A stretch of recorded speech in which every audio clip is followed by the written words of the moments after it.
Get ready to hear the truth about America on a show that's not immune to the facts with your host, Dan Bongino. Welcome, folks, on this very grateful Memorial Day. This is a Memorial Day show. We didn't record this on Friday. It's a normal show for us. We wanted to produce some content for you, given everything that happened over the weekend. I have some really incredible developments. Another one in the Flynn case where the judge in the case has actually lawyered up. I've got an interesting story about podcasting, and I've got a favor from you at the end of the show. We're going to need some forensic analysis on a Joe Biden soundbite where he swears he didn't say something I think he said. So stay tuned to the end because we're going to need some audience help on this. He said something, I know, and he's saying he didn't. All right, welcome to the Dan Bongino Show. Producer Joe, how are you today on this Memorial Day? I'm glad to be here with you as always, and thinking about what's happened in the past and why we're free. It's That's what Memorial Day is about. That's right. It was on Fox and Friends. I'd like to dedicate today's show as well to all the Gold Star families, the families out there that have lost men in combat, and to my great uncle Gregory Ambrose, who was killed in Vietnam rather heroically. He was shot in the back while trying to rescue his friends. He was there's his picture right there if you want to see, youtube.com/Bongino, where he was given a Bronze Star with a V for valor. A great man. So I'd like to dedicate this show to him today, and again to all those who've lost those in combat, and to those who serve now as well. Thank you for everything you do. We really appreciate it. Again, loaded show. I'm going to start today on a bit of a lighter note. After this, I've got some video of Kayleigh McEnany as well, absolutely lighting up the press, which I think you'll enjoy. Today's show brought to you by our friends at Omaha Steaks. Listen, Father's Day is coming up, so give Dad the gift he really wants this year. Perfectly aged, tender steaks, which we had yesterday in our house. We did a little Memorial Day barbecue. The steaks were absolutely delicious. You see that? Look at those steaks. You can see them. That is actually my plate right there. No, I didn't eat all four of them. I had two of them. I had some burgers too. And the biggest choice I had yesterday was, do I eat 3 burgers and 1 steak, 3 steaks and 1 burger, or do I go 2 and 2? I eat a lot. I know, but this food was amazing. Trust me.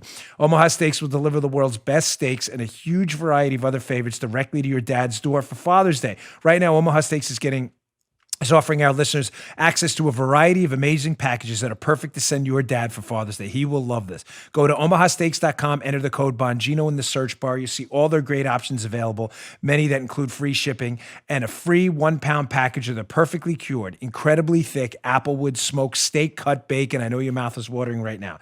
There are a lot of packages perfect for dad. They're all ready to be shipped straight to your door. Omaha Steaks has a variety of Father's Day packages. They include this world-famous Omaha Steaks, naturally aged at least 21 days for tenderness, hand-carved to perfection. Burgers, franks, sausages, and other favorites perfect for grilling.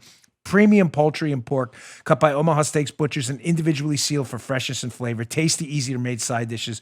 No work, one-step family meals, artisan desserts, and much, much more. Their Father's Day packages are ready to order, ready to ship, and many include free shipping and a free pound of steak-cut bacon. Omaha Steaks delivers guaranteed quality and safety with every order, so send Dad a gift of food he'll love this year. Visit omahasteaks.com, stock up today, and type Bongino in the search bar to shop for Father's Day. Do it today. Check it out. All right, Joe, let's go. Here we go. Ding, ding. All right, on a bit of a lighter note, because it is Monday, it is, although a somber holiday, a holiday nonetheless. As Joe said, we want to think about those who have lost. That's, of course, the purpose of the holiday. It's not about barbecues. But there's a day off for some. So I want to start with this. The great Kayleigh McEnany, who is already, forgive me, moving herself into the exalted status of conservatives out there because she has just been tearing up and lighting up the press, who holds a popularity rating in the realm of, I don't even want to say, some people used to say like used car salesmen, but the used car salesmen were actually pretty good business guys. She's annihilating the press. Their popularity approval ratings are in the can. We're talking about single digits type stuff. And here's why. We have this explosive case, which I'll get to later. Mike Flynn being framed, the president as a national security advisor. The information coming out every day is absolutely devastating and astonishing. How the media is not interested in it is even more astonishing. So Kayleigh gets up there, and it's about a minute 10 soundbite here, video clip of Kayleigh answering the media and saying, hey, you guys may want to start asking some questions about this. Check this out. This is terrific. I laid out a series of questions that any good journalist would want to answer about why people were unmasked and all sorts of questions. And I just wanted to follow up with you guys on that. Did anyone take it upon themselves to pose any questions about Michael Flynn and unmasking the President Obama spokesperson? Oh, not a single journalist has posed that question. But okay. Michael Flynn's name wasn't so masked. I would like to lay out a series of questions, and perhaps if I write them out in a slide format, maybe we're visual learners and you guys will follow up with journalistic curiosity. So number one, why did the Obama administration use opposition research funded by a political organization and filled with foreign dirt to surveil members of the Trump campaign? Number two, why was Lieutenant General Michael Flynn unmasked? Not by the intel community entirely, but by Obama's chief of staff, by the former Vice President Joe Biden, by Susan Rice, by the Treasury Secretary. I mean, this is extraordinary. And, you know, if it were political appointees in the Trump administration, I can guarantee you I'd have questions in my inbox right now, but apparently Obama's spokesperson does not. Why was Flynn's identity leaked? In a criminal act. It is a criminal act to leak the identity of Michael Flynn to the press, but it happened. Where are the questions to Obama's spokesperson? Because my team would be running around this building should this have happened under the Trump administration. Oh. You need a Band-Aid for that.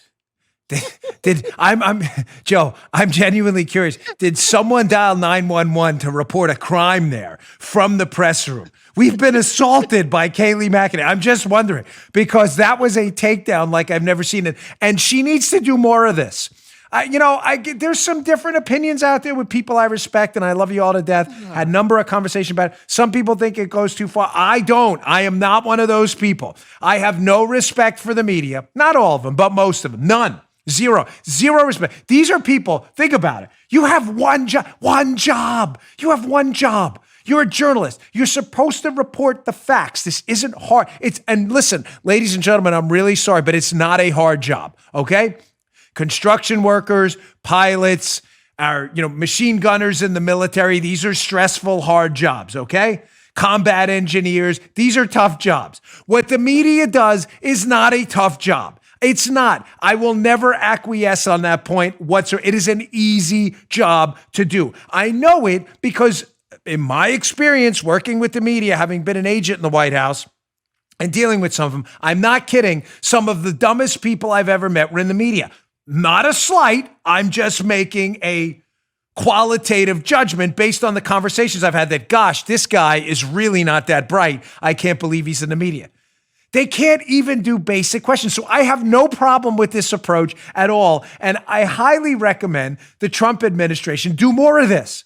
Send Kayleigh out there to ask the questions the media won't. She can take questions after, usually dumb. Most of the questions the media asks are gotcha types that no one really cares about but these media hacks. But go out there and ask the questions the media isn't. It's only the biggest scandal in American history, the Spygate scandal. The National Security Advisor of the president was framed. We now know it, and nobody in the media is even remotely curious. Not only that, not only are they not remotely curious, as I'll point out in an article by the great Andy McCarthy at National Review later, the media is now trying to turn the narrative back on us again, shockingly. All right, before I get to that, let me get to the second story, because it's interesting. I don't cover a lot of this type of stuff about the podcast space, the cable news space, what I call the infotainment space, informational entertainment. Informational meaning people go to get news, current events, find out what's going on, hear interesting perspective. It's not like, say, a movie. You know, a movie you go for the Avengers. You don't go to really learn anything if you watch the Avengers. You may like that. I like comic books growing up. I love them. I have a lot of them now. But you just go there to be entertained. That's not what this show is. That's not what cable news is. And that's certainly not what the Joe Rogan podcast is. Now, for those of you who haven't heard of Joe Rogan, it's probably a small subset of my audience, but some of you may not know who he is. Joe Rogan is a brilliant businessman first. He's a mixed martial artist. He has a moneyed interest in like, I believe in gyms and nutrition products as well. He's been a phenomenal businessman. He was a comedian. He's done so many different things. He's been a host of a reality show. He was a host for the UFC. But again, I want to give this guy maximum kudos for being just a brilliant, brilliant businessman. He has a podcast called The Joe Rogan Experience, which has been number one forever. To give you some perspective on this space, because some of you out there, some of you may find this segment interesting, some of you may not. I found it fascinating. We don't do a lot of it. to give you some perspective on the podcast space, because some of you listen and the numbers don't register. Think about a cable news show. What the number one cable news show out there we have at night is typically the Sean Hannity show. Sean gets on any given night between 3.5 on a rockin' night to like 5 million viewers. That's a lot. The population of the United States is only 330 million people. You're talking about 1% of the country tuning into the same show every night. It's probably more because you're talking about households that are watching too. But that's a big number. Think about that. You're talking about 1% of an entire country watching one program out of the thousands of programs available on cable, podcast, YouTube, and elsewhere. Joe Rogan, who does not have a cable distribution platform. He has this digital pie. It's a show just like mine. There's a video and audio show, right? Same exact kind of format when it comes to the transmission and distribution of the show. He's on YouTube like we are.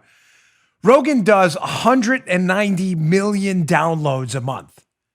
That's insane. Considering he does probably, 20 shows a month with vacations, maybe a little less on average. You're talking about an audience, in the tens of millions potentially for any given show. Think about that. The most watched cable news shows out there. You're talking about an audience digitally that's almost double that. Now, to put in perspective, a lot of people are uncomfortable sharing their numbers. I'm not. We do, on any given month, we do probably 10 to 15 million downloads a month, which is a lot. So our audience per show over time, probably between 500, 800,000 over the cycle. We bill over, say, 20 days the show. That's a lot. But Rogan is the king. He's number one. I bring this up because I read this New York Times piece, and you're like, New York Times? Trust me, I would never put a New York Times article up on my screen if it wasn't to make fun of it, if I didn't think it was worth your time. But Bari Weiss did a good job in this piece. I actually included it in the show notes, as much as it pained me to put it up there. If you want to read it, go to bongino.com/newsletter. That is my, you can subscribe to my show notes. The newsletter is the show notes. I'll send you this article. Title, New York Times, Bari Weiss, Joe Rogan is the new mainstream media. Talking to the podcasting king about his monster Spotify deal. So what happened? Why is this news? And why does this matter to you in terms of going forward and how we're going to consume our infotainment? Ladies and gentlemen, the old model is dead. You know the old model. Tom Brokaw, Walter Cronkite, Peter Jennings, Sam Donaldson said it, and you had to consume it. Joe, you remember, you grew up more than me. You're about 10 years older than me, but I remember it. You grew up in that era. If it wasn't on the CBS Evening News with Walter Cronkite, the nation didn't hear about it. Yep. Remember, Joe, you had your local news where you got your stories about the local mom and pop that was struggling, or, them running a speed trap on the corner. That was the local news. You still see that. And in the national news was the CBS Evening News, NBC, and ABC. And that's what everybody consumed. What Peter Jennings, Brokaw, and what Walter Cronkite told you needed to see. That model is dead, done. Stick a fork in it like that Omaha steak. It's over. That model's over. They were in control before. You know who's in control now? You. Joe Rogan, the podcast I just told you about, just signed a deal with Spotify. We are on Spotify too, but it's an exclusive deal. His full video shows, and I believe maybe his audio too. I'm not really sure about the audio side, forgive me. But the video shows will only be available on Spotify. He signed a deal. Get a load of this thing. You figure, what, $1 million, $2 million, about $5 million, $10 million, oh, 50. More than 50? Oh, more. 60 million, 80 million? 90 million, 95 million? He signed a deal for $100 million. Do you have any idea how much $100 million? Do you have any idea how much money that? I know that's Shaggy. $100 million. Do you have any idea how much money that is? $100 million. I don't even know how long the deal is. I'm not friends with Joe Rogan. I don't know him at all. I know who he is, but we're not personal friends. $100 million. Ladies and gentlemen, the game is over. Now, a couple takeaways from this and why this matters. Again, as I just said, we're in charge now. To get Joe Rogan's show, you don't have to turn on ABC, where what ABC told you, what Peter Jennings said, you had to consume. Why? Because as Joe knows, growing up, there was nowhere else to go. Oh, you could have gone to CBS or NBC. They were all libs. They were all saying the same thing. There was no Fox News back then. Even on Fox, where I work, Fox has a lineup, and that's what you have to watch. Now they have Fox Nation, which is on demand too, which hopefully we'll be doing some specials for soon when we can get this whole COVID thing on. But it is largely the locus of control is with them. What they put on, you have to watch. That's not the case with on-demand programming. 10 million people or so a day are choosing to pick up their phone, find Joe Rogan's show, subscribe to it, and hit play. We're in charge now. I say that because this show is in that model too. You have given me a voice where we don't need anybody else. I am free. I've never been freer in my life to talk about what I want to talk about. I don't worry about media, liberal media boycotts. I don't worry about a show producer. I'm the show producer. Joe does the audio. Paula and Drew do the video. I produce the content. Me. I send it to Paula and I send clips to Joe. And then Drew polishes it up at the end. But I'm in charge because I know what you like. Why? Because I can see the show in live time. Second, what else is going to change? So we're in charge now. They're not in charge anymore. The reason, and one of the portions of the piece I really enjoyed, and I think is worth your time, this New York Times piece. Again, for me to put a New York Times piece up, I think it's worth, is the unpredictability of Rogan's show. Because people like me and Rogan are in charge of our own content, there's no focus group tested nonsense here. I say what the hell I want, when I want to say it, and if you don't like it, you email me, and I read it, or I see it on Twitter. We've done shows, have we not, Paula? Joe, you know the deal, where people are like, that topic is dumb. I don't agree with you. We get it all the time. And you know what? Sometimes we don't do it again. Sometimes we disagree and we do it again anyway. But it's our choice and it's real. It's not a focus group. Barry Rice writes in the piece that people are tired of tuning into the Walter Cronkite model and here run by 55 different editors at CBS before it gets out to you at night and assuredly written in a way to reflect poorly on the Republicans. People are like, I'm not really interested in that anymore. Finally, one more thing and I'll move on because I got a lot to get through. Just cord cutting. It's happening, folks. People are cutting the cord, the cable cord. They're done. Everything's on demand now. Plug your phone into the dashboard. You don't even have to plug your phone and Bluetooth it to the dashboard. Click the Dan Bongino show, the Joe Rogan show, on demand. And the future of this are dumb boxes. You're like, dumb boxes, Dan. Who's a dumb? I'm not talking about people or media people. I'm talking about literally what you're watching this on. The TV in the future, these kids are super tech savvy, is a dumb box. That's all it is. It is going to be a box. You are going to have a phone or whatever. You're going to hit play Dan Bongino show, sling it to the TV, and it's going to be anywhere you go. A hotel room, your living room, elsewhere. No one's going to care about cable news or anything else. Not because of the news content, because of the cable. The news content's going to go elsewhere. YouTube, things like Fox Nation and elsewhere. It's all going to be on demand. You're in charge now. This money deal it's the biggest contract I've seen in $100 million. Amazing. All right, moving on. I got a lot more to get to today, including how this Judge Sullivan case with Flynn just continues to get more bizarre. Joe, I know I say this a lot and you kind of laugh. I told Paul this weekend, but you're never, ever going to guess who's back in the Judge Sullivan case. The Obama fix, well, kind of back. Not really. The Obama fixer is back. Stay tuned. All right. Today's show also brought to you by our friends at Policy Genius. Ladies and gentlemen, Policy Genius, Policy Genius, Policy Genius. Go to policygenius.com.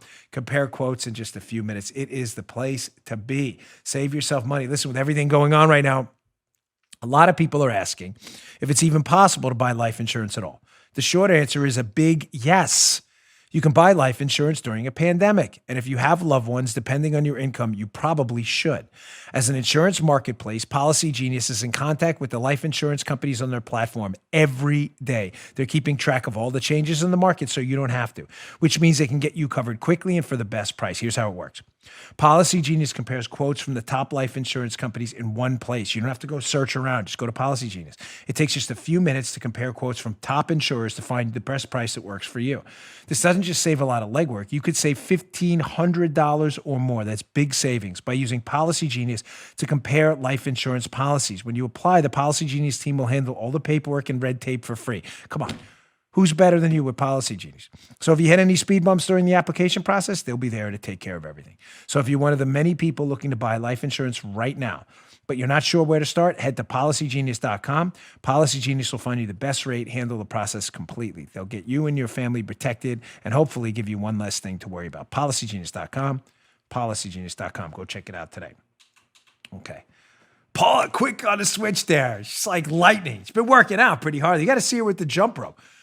Well, they'll be coming soon. We got this weighted jump rope from a new sponsor. This thing is money. She's like Mike Tyson on the jump rope there, boxing with. You got to see her. She got quick feet. I can't do that anymore. My knees can't handle it. All right, getting back to this. So, in an unbelievable story this weekend, I had to digest this a few different ways. It's like, is this even possible?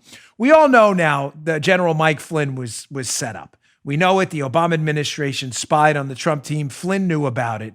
Flynn, then the incoming National Security Advisor, General Flynn, for President Trump, becomes a target of an elaborate FBI scheme to frame him. They interview him. They say they asked him about sanctions. They didn't. It's not even in their paperwork. They then frame him for lying about the sanctions they didn't ask about. And then the hapless, corrupt Mueller probe takes over and actually prosecutes Mike Flynn. Now, all kinds of material proving Flynn's innocence, that he didn't lie to the FBI, has since emerged, including a devastating note from an FBI manager saying, "What is our goal here? To set him up or to get him to lie so we get him fired?" Who writes that? Like, who writes that unless this guy is actually cooperating for the FBI in the investigation, Bill Prystep, the guy who wrote the note? Or, part two, this is the dumbest human being on the planet. I'm trying to set up Joe for a bank robbery. I take a note. Do I set up Joe using false video? Or do I set up Joe by putting a Joe dummy in the bank and pretending it's Joe with the Elvis hair? Sign, Dan Bongino. What is it? May 26, 254, 310. I don't even know the dates. There we go. Sign DB. Who does that? The answer is only two people write notes about trying to frame a three-star general. One who's really concerned he's being brought into an elaborate conspiracy he's going to go down for, so he's covering his rear end, if you know what I mean. Or number two, the dumbest FBI agent in the history of humankind, which I don't think this guy is. So now the government's trying to drop the case. And the judge in the case, air quotes judge, this is a fake judge at this point. This is not anyone acting like an independent arbiter of justice. Judge Sullivan, in what should be a standard kind of just pro forma, okay, we're dropping the case because the government prosecutes and I'm the judge. You don't want to prosecute. I'm going to drop the case. The judge will not drop the case. He wants opinion writers, third-party people to write why the government shouldn't drop the case. The judge this weekend I had to read this story twice because I thought it was a joke. The judge this weekend, Fox News, gets his own lawyer. The judge, Joe, is lawyering up. The judge is lawyering up. How the hell is the judge lawyering up? Fox News, in the show notes today, Sam Dorman. Judge in Flynn case hires lawyer as appeals court review his decision not to dismiss. What the? This is like bizarro Superman land for the legal profession. There's a judge in a case lawyering up.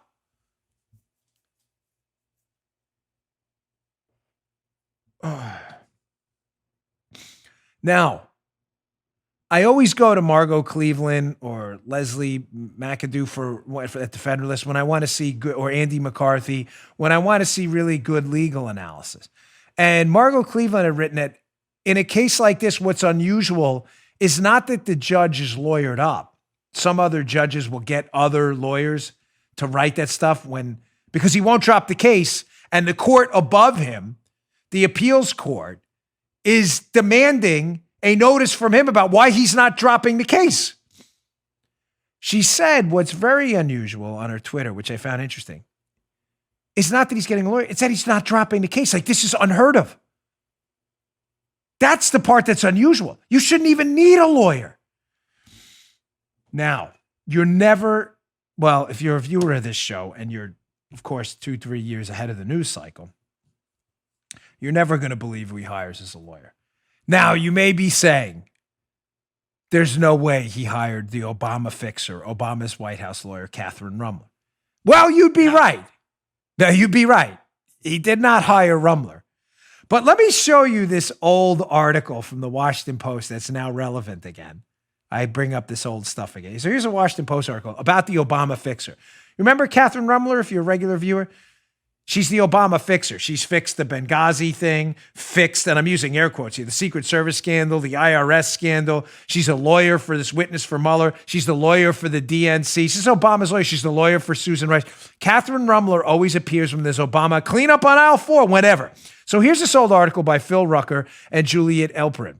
Washington Post. On IRS issues, senior White House aides were focused on shielding Obama. The article is about Catherine Rumler. Now, there's an interesting quote at the end of this. This is really terrific stuff. Check this piece out at the end. Beth Wilkinson, a Washington lawyer and former DOJ official, said Rumler's focus on the law is considered a virtue in the White House. So this lawyer, Beth Wilkinson, seems to really love the Obama fixer. Wilkinson says about Rumler, she stays in her lane, which people appreciate. That's hilarious. Said Wilkinson, a close friend of Rumler's. She really sees her role as the counsel to the president to protect the presidency and provide legal advice. She doesn't try to do other people's jobs.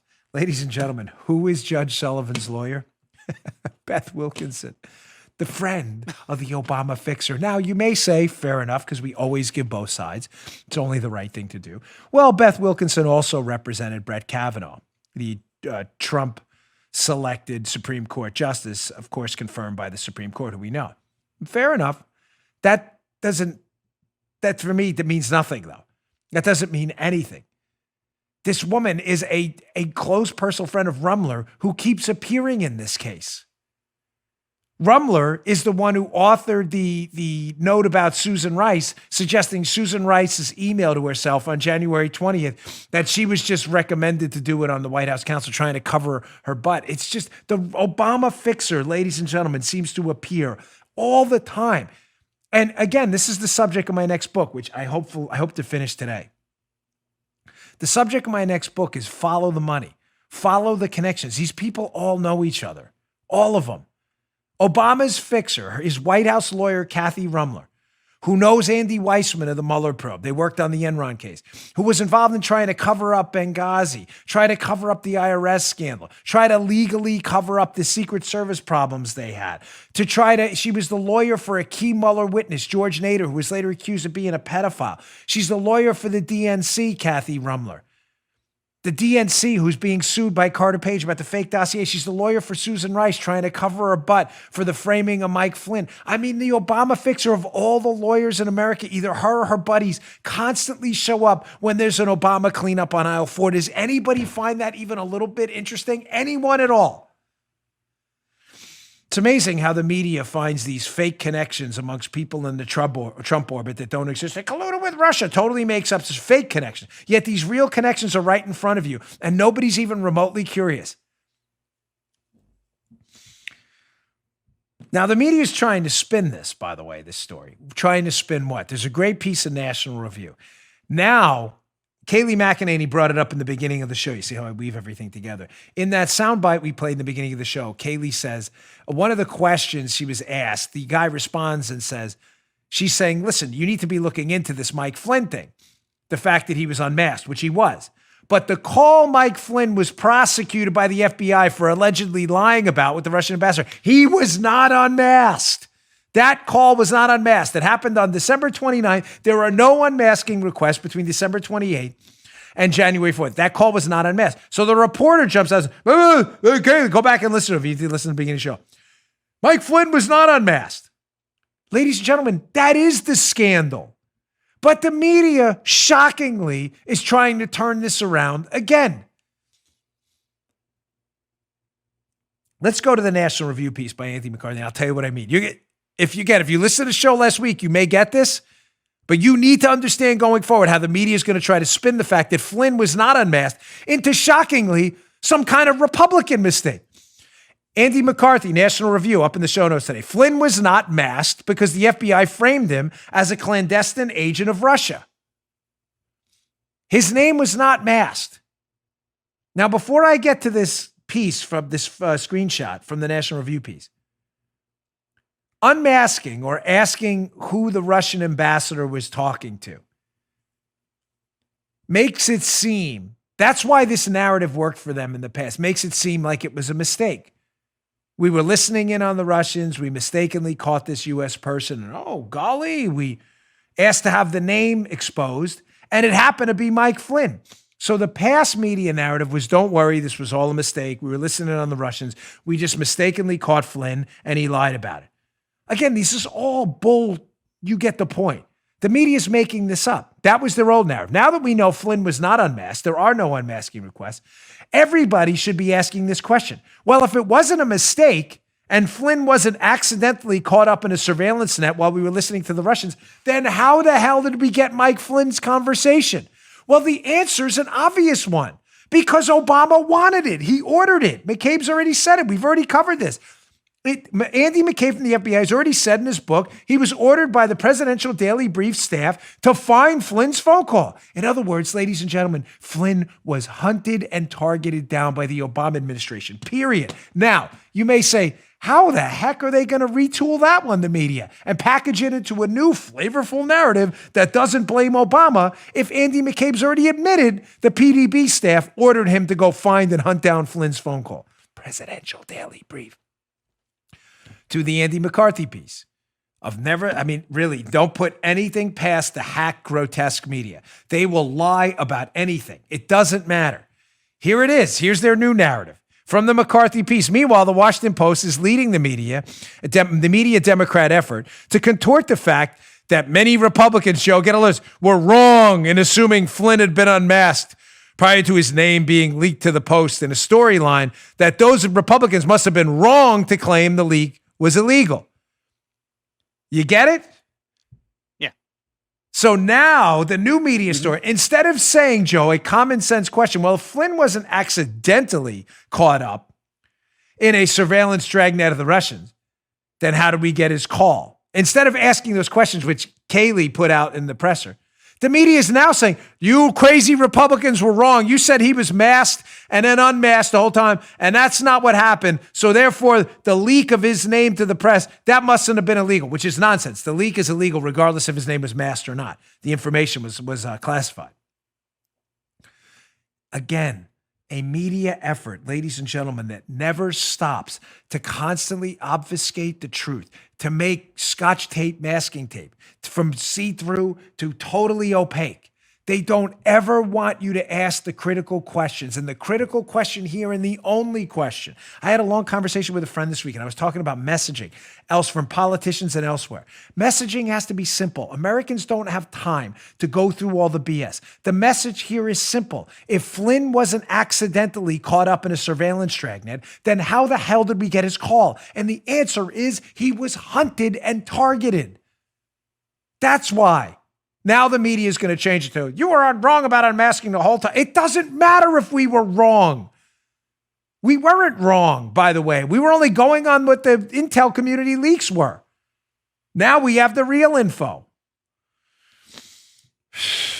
This is insane. You can't trust these people for anything.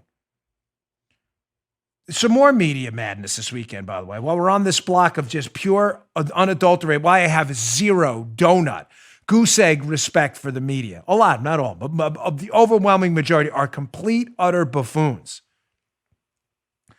Look at this. Hat tip John Levine at the Washington Post. I found this on his Twitter. So, Joe Biden has this accuser, Tara Reade, who is suggesting she was sexually assaulted by Joe Biden. Now, the case should get more coverage than it has, but of course, because she's accusing Joe Biden, the de facto Democrat nominee, the case seems to have disappeared. Well, look at this interesting contrast. Again, how the media will frame anything away from the questions you should be asking into the questions they want you to ask, because the media does what? They tell you a story. The media never tells you the story. So when Tara Reade hired an attorney, look at how this attorney, Doug Wigdor, look at how this attorney was portrayed by the Associated Press. Notice the framing not the facts, the framing of the facts. Prominent lawyer and Trump donor, Joe, representing Biden accuser. Alexandra Jaffe, AP, May 7, 2020. So now, again, it doesn't matter that Doug Wigdor, the lawyer she hired, the fact that he's a Trump donor should be largely irrelevant. What does that have to do with her legal defense? But notice again, they want that in there to make it seem like this was somehow like Trump had something to do with this. Now, the lawyer, Doug Wigdon, has left Tara Reade, apparently. They've parted ways. So now, Joe, it's safe. Now it's safe to tell the real story about Doug Wigdor here. Here's the New York Times. Tara Reade is dropped as a client by a leading Me Too lawyer. Now he's a leading Me Too lawyer just 3 weeks later.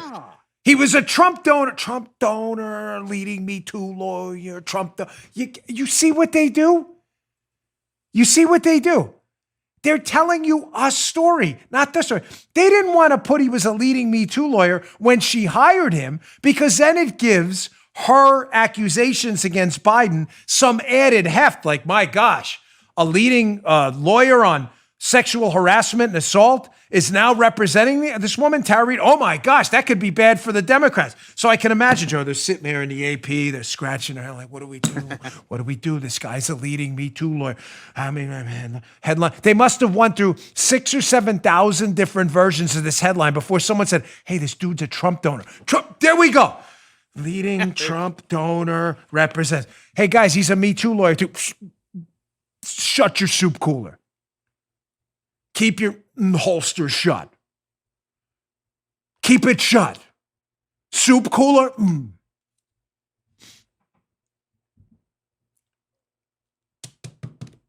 Make sure you frame him as a Trump donor.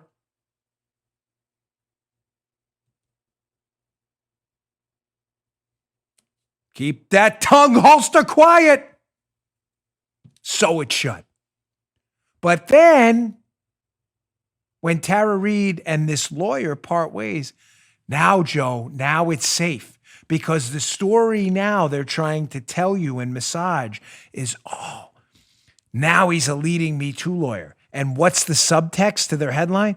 If this leading Me Too lawyer and Tara Reade parted ways, that must mean, Joe, that this story's BS, because this leading Me Too lawyer, who just 3 weeks ago we made sure to emphasize was a Trump donor, now he left, so she must be lying. Remember, they're never telling you the story. They're telling you a story. The facts in the case are clear.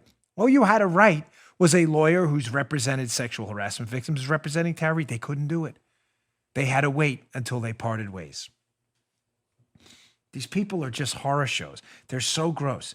Here's another one from the Washington Post this week, and again, showing you how they framed the story. Hat tip Raheem Kassam for this one. One on top of the other, two headlines.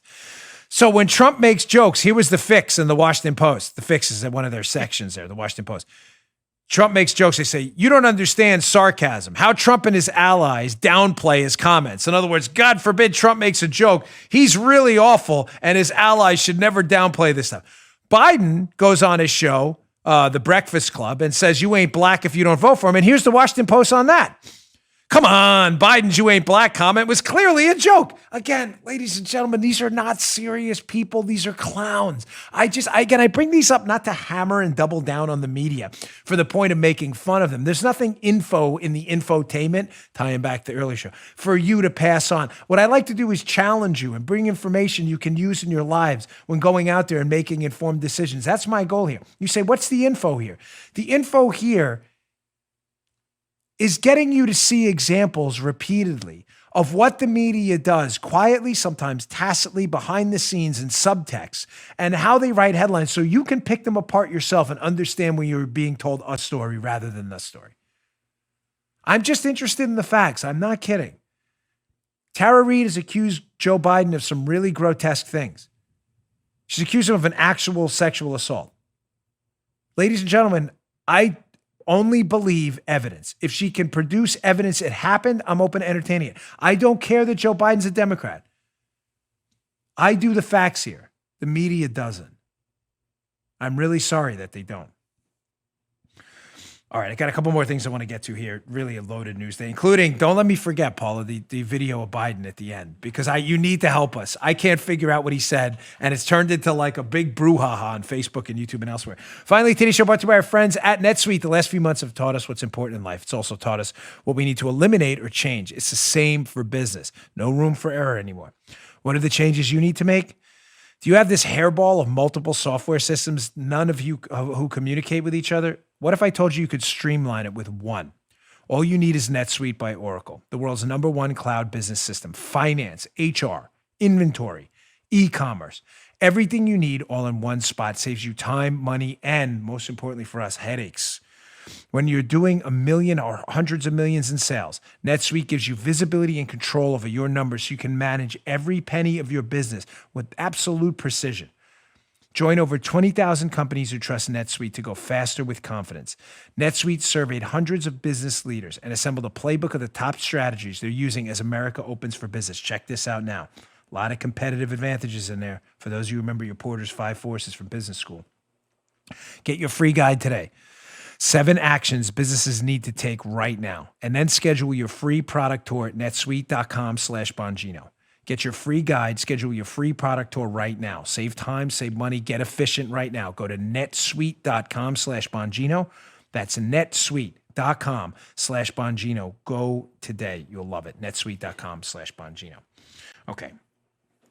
Everything's like out of order because I messed up the show this morning doing my notes. You see all the cross-outs and everything on there? When I mess up the order, I'm like trying to get myself back in. So 5, what comes after 5, Joe? 6?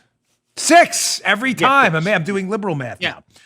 All right, Wall Street Journal. Interesting story I thought is just about liberals before I get to my other stuff. This story I read this weekend, I sent myself an email on it because I just, again, can't express to you in strong enough terms how the Republicans may not be the solution to all of your problems. Matter of fact, they may be adding to many of your problems. But I'm telling you, the cause of almost all of our collective problems are in fact the liberal wing of the Democrat Party. I have no doubt about that. None. That's why I could never, ever vote for a Democrat, ever. Because it's like a little bit of a problem or a really big problem with the Democrat. I'll take the little problem every single time. So I read this story in the Wall Street Journal and I thought to myself, normal, sane people read this and scratch their heads. So the University of California, the Board of Regents, is eliminating the SAT and the ACT. Here's the story. California's college testing mistake. The state's university system puts racial politics above merit. This story is, so just to be clear, the SAT and ACT, which are, there's no evidence these are biased tests at all. None. No credible evidence. These are tests of both aptitude and achievement, what you're capable of and what you have achieved. Are they perfect tests? No, no test is perfect. If they were perfect tests, then we wouldn't need grades or anything else. I mean, talking about aptitude tests, you'd say, forget the grades. Everybody just take this aptitude achievement test and then you can get into college. There are no perfect tests. That's why we use a spectrum of things, college grades, life experience, ACT, SAT. I'll be honest with you, folks. I did not score very well on the SAT. I scored average. I forget what I got, but it was a little bit above average. Did you do well on yours, Paula? How did you do? She doesn't remember, which says to me she did okay too, because if she knew it, she'd be happy to tell me about how great it was. She'd be like, it was awesome, and I kicked your caboose on my SAT. So let's assume me and Paula did a little bit above average. But we were super hard workers. I eventually got into graduate school. I got into college, graduate school, and then graduate school again. They don't like that, the libs. They don't want that. They're not interested at all in an unbiased measure of people's intelligence. But why? Why? Because as I've told you, liberals are always the cause of your problems. So liberals have taken over the public education system, K through 12. They have. They dominate it. The teachers' unions. Listen, I love teachers. Their unions not doing the right thing. I'm really sorry. They're not representing kids. They're representing financial interests. That's what they do. They have ruined the K through 12 system. They hate school choice. They hate homeschooling because the K through 12 system, they want a monopoly over your kid's education, even if it stinks. And Joe, what's hurting them right now? Well, these kids in these largely liberal areas, big cities where the school systems are totally collapsing, Baltimore, Cleveland, St. Louis, portions of LA, New York, where the kids are getting a horrible education, are now taking these unbiased tests, the SAT and ACT, and people are figuring out quickly that they're not learning anything. And the K through 12 public education bureaucracy is embarrassed. So liberals, again, not here to fix your problems at all. Instead of helping and saying, Joe, a normal thing like, hey, daddy-o, I think we should fix the education system because these kids, they're not learning anything. Instead of doing that, they double down and say, let's wipe clean the test where people are figuring out they're not learning anything. From the Wall Street Journal piece. California's political class is so desperate to create a different racial makeup at the University of California, and it sees testing as an obstacle. The SAT shines a light on failures and inequalities in California's public K-12 school system. Black and Hispanic students are more likely to attend low-quality schools, which, because of unions, are nearly impossible to reform. Ladies and gentlemen, I'm not kidding when I tell you this. Poor Joe's had to listen to this for 3 years as I've railed on and on about school choice. It is the civil rights issue of our time. There are two Americas right now. It is sad, but it is true. I'm not talking about shutdowns versus that's a totally different topic. I'm talking about Americans and young Americans who are getting educated in decent schools with quality teachers, who then go on to make decent money and support their families. There's another America, locked behind the doors of garbage schools with sadly some, not all, but some teachers who just don't care anymore, with teachers' unions who back these teachers up, who are getting an awful education. And hat tip to the good teachers in bad schools who are making it happen, by the way. These kids don't live in the America you and I do. I've told you the story over and over. When I was a street cop, 2 o'clock in the morning, 1 o'clock in the morning, whenever it was, I run into this young kid on the street. The kid, I don't know, he was 8 or 9. I worked as a cop in one of the worst areas in New York. The kid says to me, I'm like, what are you doing out? I was going to walk him home back to the projects. I think he lived in the Lincoln Towers or whatever it was in East New York. And I said to him, what do you want to do when you grow up? And he looked at me like I had 10 heads, like he had never thought about that question before. And he said, I want to be a rapper like AZ. And I said, oh, Jay-Z. Jay-Z was kind of an up-and-coming rapper in Brooklyn at the time, now married to Beyonce. He said, no, that's not what I said. I said AZ. I never forgot that. Matter of fact, I wrote about it in my first book. AZ was a local total thug, street rapper kid, drug dealer, loser, like an epic loser. That's who he wanted to be, that kid. I never forgot that. This kid grew up in an entirely different America. I couldn't get this kid's face out of him. I still, to this day, I tell that story because I was really genuinely hurt that there was almost nothing I could do for this kid. Nothing. I think I saw him around a couple more times, but horrible schools his parents sent him to. No way out. None. That's why I tell you again, you want to know why I'll never vote Democrat in my life? They know it. They know that kid. He didn't even want to, forget about Jay-Z. He wanted to be AZ. That's all he knew. And those Democrats love it. They love every bit of it. You'll have a poor underclass forever. They don't care if they're black, Hispanic. Doesn't matter to them. They will bury you as long as you vote for them. I'd rather lose every election and rescue those kids than win one and subjugate that kid to a lifetime of poverty and crime. It's really, really disgusting, and it pisses me off. All right, some good news before we get to this video. I just wanted to, because it is, again, a holiday. It's a somber holiday, Memorial Day, but a holiday nonetheless. Some people have a day off, don't want to feel awful all day. So here's some good news in light of everything going on with the Wuhan virus from China. We're not supposed to say that. Kamala Harris said we're not allowed to say that. The Wuhan virus from China. She says it's racist. They have to say that. Of course, that's all they know. It's right. That's all. They don't have anything else. So Wuhan virus from China is what it will be from now on.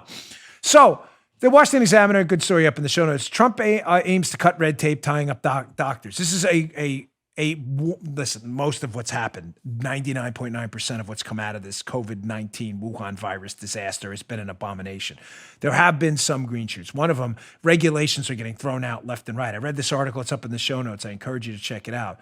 A lot of the red tape where doctors couldn't see patients through online portals, that's now gone. They can now get paid for that. Let's keep that. That's a really good thing. Could open up healthcare to people who couldn't drive to the hospital, too sick to get out. Good idea. The fact that it's happening now, let's keep it. Let's not let the Democrats reinstitute that firewall between doctors and telemedicine.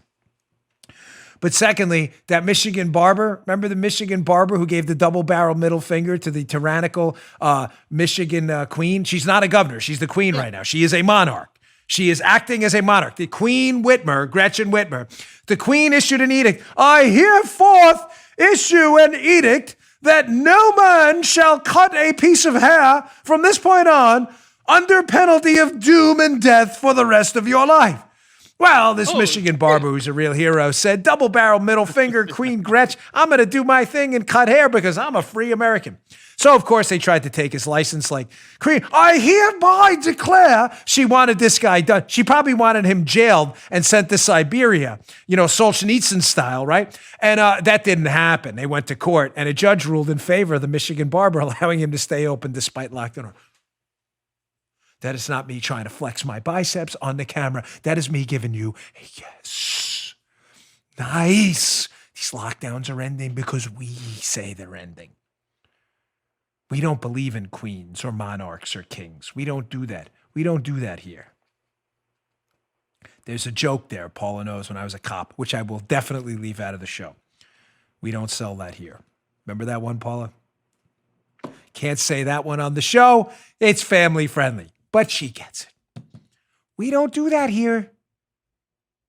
I hereby declare my right. The barber's like, go yourself. Well, thank you. Have a good day. Judge apparently agrees. Okay, so here it is. We need some forensic analysis on this. Slightly abbreviated Memorial Day show. This caused a big controversy because Facebook and fact checkers and others, there's a fear that they may shut this down. Here is a very brief video. Do you have your version of it too? Because you do, right? Okay. This is a very brief 10-second video of Joe Biden saying he's going to beat or what exactly does he say? It sounds like he says Joe Biden's going to beat Joe Biden. I thought Joe Biden was trying to beat Donald Trump. Listen to this video, and we're going to need your help. And I'm going to play Paula's very detailed forensic analysis afterwards because it's important. I'll get to what I mean in a second. Check this out. I'm prepared to say that I have a record of over 40 years and that I'm going to beat Joe Biden. Wait, is that another Biden-esque catastrophic, gaff-tastic Biden gaff? I'm Joe Biden. I'm telling you, I am going to beat that Joe Biden. I heard, Joe, what did you hear beat Joe Biden? I heard Joe Biden. Yeah. Yeah, that's what I heard. Now, again, because we do news here, I'm serious, not a joke. To be fair here, because fairness does matter to me, the Biden campaign has revolted against this and said, this isn't another gaff-tastic Biden gaff. Joe Biden is saying, I'm going to be B-E, not B-E-A-T, Joe Biden. I didn't hear that. Now, my audience, you all are terrific. We need to figure this out because I want to write an article on my website again. I've suspended the article until I can get to the facts because they matter. Is it beat Joe Biden, which is gaff-tastic, or I'm going to be Joe Biden, which is a non-story? Now, Paula slowed it down a little bit with her spectacular internet skills. Seriously. And play the slowed down version and tell me if you hear beat or B.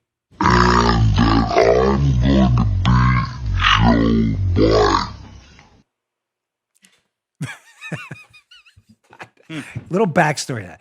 I have to put on some mattifier before. I know I have to turn in my man card, but my face gets super shiny and it's distracting. I'm sorry. I hate it. Man card turned in for that. But there's a little bathroom in our studio here, right here. And the top isn't, it's like a wall. So I can hear everything. And I'm putting the stuff on, washing my face, and I hear,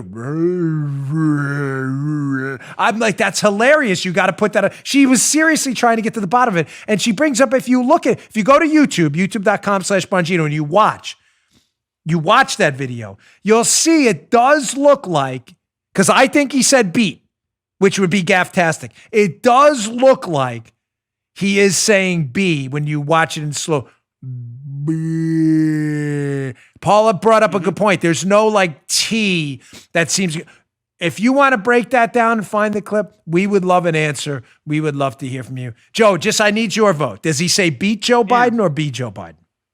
Well, I saw B, but I heard beat. Yeah, I heard beat too. So it's 2 right now. Meatloaf, 2 out of 3 ain't bad. Paula thinks B. And she is the smartest amongst us 3. Clearly. I'm not even kidding. So if you wouldn't mind getting back to us, tweet me. We would love to hear. Did Joe Biden make a super gaffe again? Or was it just Joe Biden saying, hey, he's going to be Joe Biden, which would be, I guess, for him, Actually, not a good thing either. That may be a gaffe.